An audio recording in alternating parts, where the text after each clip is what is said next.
After long time మనం Kancharapalem cinema చూసినాం. అందులో అయితే అన్ని ఒక 3-4 క్యారెక్టర్లు ప్లే అయితే లాస్ట్ ఒకటని తెలుస్తుంది. ఇందులో అది తెలియదు అనమాట, లింకప్ ఉంటుంది. బట్ ఒకటే నిజంగా బ్రో, ఇందులో అయితే మూడు ప్యారలల్ స్టోరీ రన్ అవుతుంటుంది. ఒకటేమో మన సుహాస్ అన్నది, ఒకటేమో మన ఏమంటారు రత్నం అన్నది, ఇంకోటేమో మన అమ్మ రోహిణిది, అండ్ మన బేబీ సినిమా విరాజ్ హాస్టన్కి. సో ఎంత నీట్గా అంటే ఎంత షటిల్గా యాక్ట్ చేశారంటే ప్రతి యాక్టరు. నాకు విరాజ్ అన్న యాక్టింగ్ అయితే చాలా బాగా అనిపించింది. సుహాస్ అన్న అసలు ప్రతి మూవీలో ఇంకొక మెట్టు ఎదుక్కుంటూ పోతుండ్రు. నాకైతే చాలా బాగా నచ్చింది సుహాస్ అన్న యాక్టింగ్. అందులో ఫన్ సీన్స్ ఉంటుంది, రియల్ ఎమోషన్స్ ఉంటుంది. దీనికోసమా మనం ఇంత చేస్తుంది అని చెప్పి మీరు సినిమా చూస్తేనే మీకు నేను రివీల్ చేయట్లేదు, మీరు సినిమా చూడండి.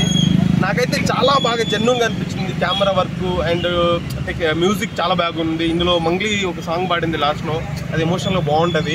అండ్ రత్నం అన్న క్యారెక్టర్ అయితే నిజంగా ఒక అబ్బాయి నిజంగా మన ఇంట్లో కొడుతున్న అబ్బాయి లెక్క చాలా అంటే చాలా న్యాచురల్ దిగిపోయింది అనమాట. ఓవరాల్గా రేటింగ్ ఎంత ఇస్తావు బ్రో?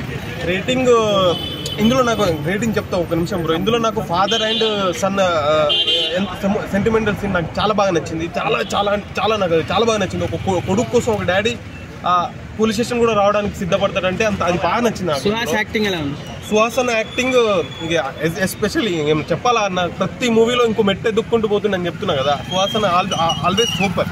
రేటింగ్ వచ్చేసి ఎంత 5కి 4 ఇస్తా బ్రో. నాకైతే బాగా నచ్చింది. Thank you.